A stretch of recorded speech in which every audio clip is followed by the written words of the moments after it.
Ang mabuting balita ng Panginoon ayon kay San Lucas. Papuri sa iyo, Panginoon.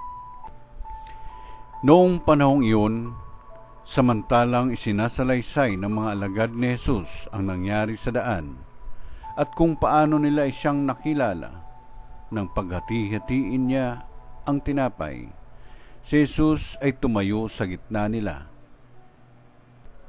"Sumainyo ang kapayapaan," sabi niya sa kanila.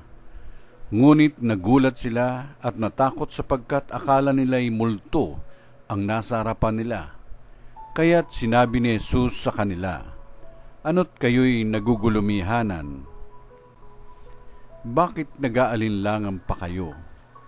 Tingnan ninyo ang aking kamay at paa.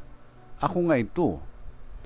Hipuin ninyo ako at pagmasdan.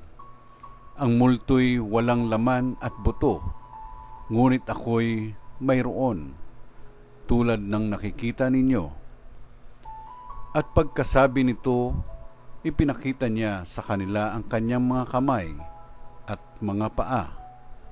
Nang hindi pa rin sila makapaniwala dahil sa malaking galak at pagkamangha, tinanong sila ni Jesus, "May makakain ba riyan?"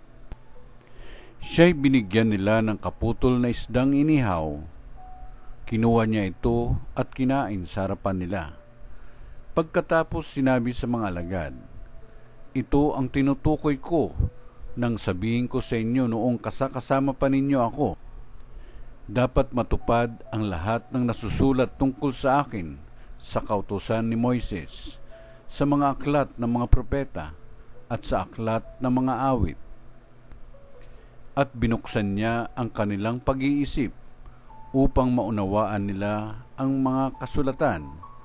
Sinabi niya sa kanila, "Ganito ang nasusulat: kinakailangan magbata ng hirap at mamatay ang Mesiyas at muling mabuhay sa ikatlong araw.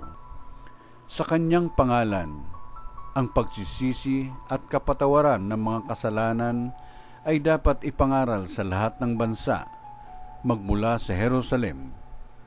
Kayo ang mga saksi sa mga bagay na ito." Ang mabuting balita ng Panginoon. Pinupuri ka namin, Panginoong Jesucristo.